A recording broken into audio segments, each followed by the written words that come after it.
Understanding the world. Dream theory of realities. Have you ever woken from a dream, unsure if you were in the right reality? Perhaps your mother's eyes have shifted color, or the mole on your thigh has swapped sides. The clock on your wall has stopped ticking, but only you notice it. This phenomena, referred to as reality displacement syndrome, was coined by a long-term friend of Jung and Freud, dream physician David Kurt Ellicott. What if I told you that you are only one half of a whole? In Ellicott's 1940 master thesis, he articulates that there are two distinct types of dream. The integral, the mirror consciousness style dream, in which the other half of your consciousness awakens when you enter the NREM phase of sleep, and the incidental, the motion picture style dream, or MPSD, a standalone narrative style dream taking place in the REM stage of sleep. In the 1920s to early 1930s, Ellicott worked as an electroconvulsive therapy specialist. Unbeknownst to psychologists at the time, a significant rise in patients who were diagnosed with schizophrenia were dying from syphilis, with neurosyphilis being symptomatically inseparable from schizophrenia. This enormous influx of patients entering the asylum with treatment-resistant psychosis was the primary catalyst for Ellicott's sleep research. In the following years, Ellicott, supervised by Eugen Bleuler, conducted 5 identical mirror studies across 5 years, aiming to cure patients diagnosed with dementia praecox. The studies, run parallel to one another, saw 100 catatonic patients split into 2 groups, both sedated and analyzed via EEGs. Group A would only experience controlled repetitions of the NREM cycle, while Group B would only experience REM sleep, both groups experiencing 16-hour sleep periods a day over 1 year. Understanding the sleep phases. The stages of sleep don't function in a linear manner, but pass in roughly 19-minute cycles. You enter NREM stage 1 first, light sleep. Thoughts drifting, easy to wake. This is the stage where you may experience seeing white fragments, hear a shout, or fall and wake yourself up, called the hypnagogic jerk. Your brain shifts into theta waves, drifting between wake and sleep. Then is NREM stage 2, deeper sleep. Theta waves continue, marked by sleep spindles and K-complexes. The brain actively blocks external noise while staying ready to wake if needed. Next is NREM stage 3, the most important phase, deep sleep, in which the brain produces delta waves. You dream in this stage, but NREM dreams are typically less vivid, more mundane, thought-like, and harder to recall compared to the elaborate, story-like dreams of REM sleep, often feeling more like abstract thoughts or feelings rather than clear narratives. This phase of sleep will be important to remember later. After NREM stage 3, the brain rises back into stage 2 and enters REM sleep. In REM sleep, the brain is highly active, the body is paralyzed, and vivid dreams occur. Emotional processing and more memory integration happen here, causing the motion picture style dream. Then, the cycle repeats, returning you to NREM phase 2 to 3, the producer of the mirror consciousness style dream. The motion picture style dream is the leading cause of reality displacement syndrome for 1 in every 3,000 Americans. The MPSD has a clear narrative, as if you're in a movie. These dreams exist in their own one-off reality and are easy to remember for the years to come. Often described as a vivid dream, in an MPSD your teeth may fall out, you may arrive to work unclothed or sing on stage with your favorite false prophet. You may watch a group of men slit your mother's wrists in your neighbor's garden. You may choose to leave her there alone, for you cannot bear the sight. You may choose to hold her. The MPSD carries real weight upon waking. These are the dreams you're most likely to share with a friend or psychoanalyze with your angel. They are the dreams you write in your journal. They exist as stand-alone narratives. Scientifically, the NPSD is a byproduct of the brain's memory integration and memory processing systems. Every day, your brain takes in millions of sensory bits per second, filters almost all of them out, and later, during REM sleep, reactivates fragments of memories, emotions, and learned patterns. These fragments are loosely stitched into a narrative as the brain strengthens emotional association and integrates new experience into existing memory networks. The NPSD is that which you would see fit as a looking glass into the shadow of our reality zero psyche. Though a core function of animal neural processes, the NPSD holds little relevance in the bigger picture of dreams and reality. Only an apple in the hands of the roots and mycelium of the metaphysical tree of life.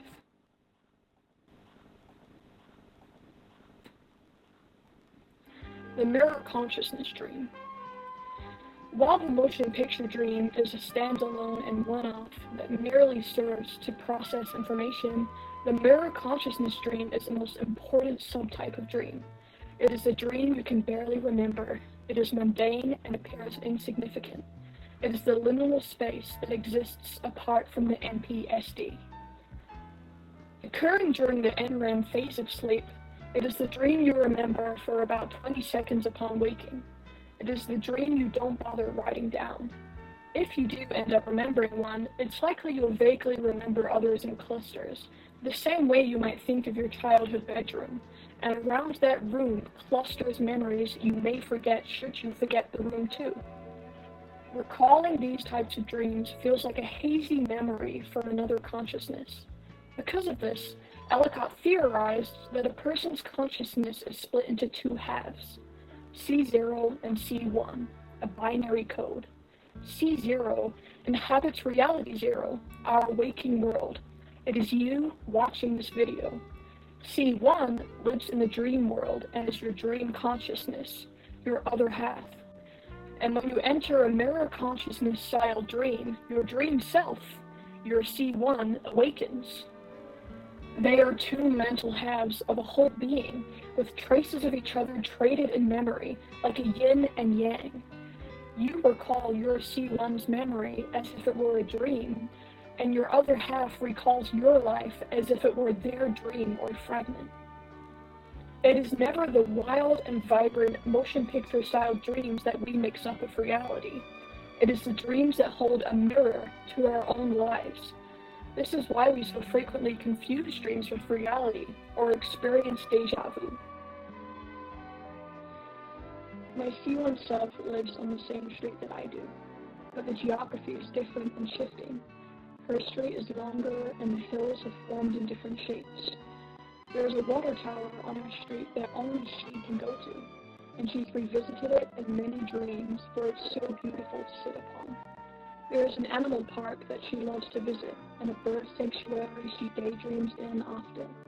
She takes our friends to the river we share by our house, where sometimes there is a glowing waterfall, other times a paradisiacal secret swimming hole. The mirror self, the C1, exists in an unstable timeline, meaning sometimes things shift and change in the reality of our other half, but it's all in the same reality, the dream positives. This is necessary for stability in reality zero. Every action has an equal reaction. In Ellicott's studies of keeping one group in only mirror consciousness dreams and the other group only in a motion picture style dream, he discovered that an average of 40 to 50 NREM restricted patients showed the signs of a more stable attachment to reality zero. This was thought to be due to the harmonious nature of the mirror consciousness style dream. This is evidenced by modern medicine, in which common prescription antipsychotic drugs like risperidone, quetiapine, and olanzapine significantly suppress REM sleep, thus keeping the medicated sleepers primarily in the NREM phase of sleep. In this study, a total of 158 of 250 mirror consciousness style dream restricted patients were deemed fit to return to society, even after decades of seemingly untreatable psychosis. Conversely, in the motion picture style dream restricted groups, 219 patients finished the experiments in partial to complete dementia. Ellicott positioned that the imbalance of REM suppression of the prefrontal cortex and the amygdala firing more intensely than during waking hours further displaces an already vulnerable psychiatric patient's detachment to reality upon waking. Their brains were overprocessing emotions and memories, scrambling truths with media that they had consumed and pure creations of the mind, while the prefrontal cortex couldn't aid in grounding their thought patterns in reality zero. Groundbreakingly, 27 participants saw a sudden shift in their EEG recordings. Their baseline patterns, previously marked by irregular synchronization and unstable wave coupling, paused momentarily, a near electrical silence before rebooting in wave patterns indistinguishable from moments before. The change was abrupt and was later discovered to be irreversible, leading Ellicott to coin the diagnosis reality displacement syndrome. The patient's prior oscillatory signature vanished, replaced by an ordered, coherent pattern recognized in a healthy brain. However, contrasting these readings, all 27 showed signs of extreme paranoia when looking in the face of another person. Ellicott noted that 20 of 27 finished the study under the perceptual delusion that they were living in their childhood home and experiencing their 8th birthday party, spending 4 days popping illusionary balloons in a brief period of complete euphoria. All of the women in this group reported an extreme fear of being followed by these balloons exactly 1 week after their first birthday. All 27 later committed suicide.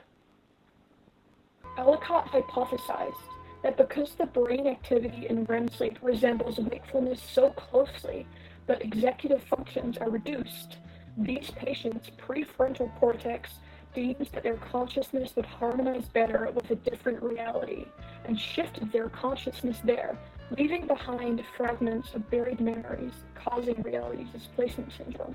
Which is why this video is sponsored by Reality Pills.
To truly understand the two types of dream, you should familiarize yourself with the DKE binary spectrums, the reality spectrum and the dream spectrum, in which you and your mirror consciousness's objective mental and physical place in reality can be metered. Both spectrums are observed from reality zero. Assuming you haven't shifted realities, as you watch this video, you are set in the middle of the reality spectrum scale. It is who you are when you wake from a dream. It is you watching this VHS tape. This is reality zero.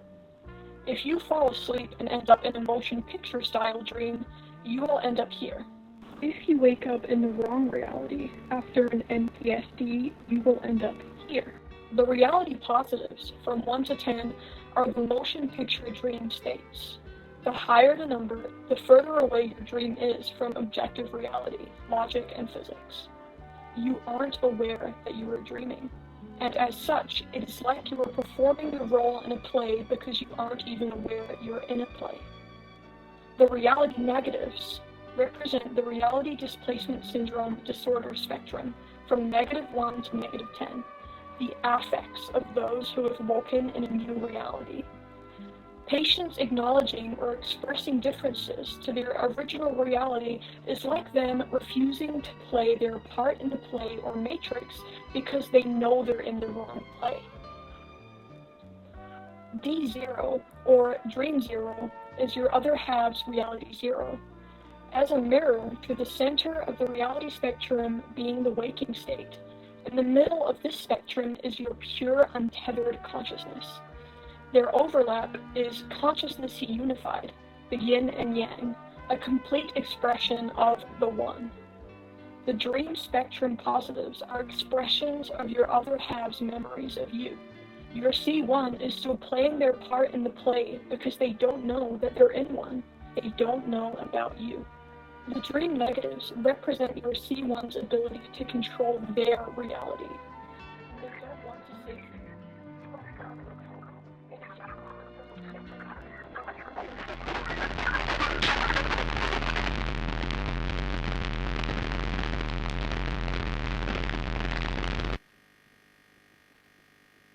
Repeat after me. I am ashamed. I have brought disgrace unto him. I deserve what is coming to me. Please choose your punishment. Ignore, mock, assault. You have selected assault.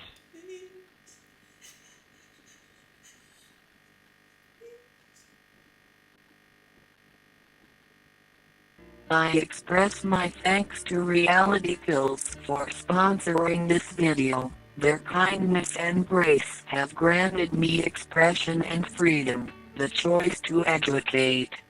Thank you, Reality Pills.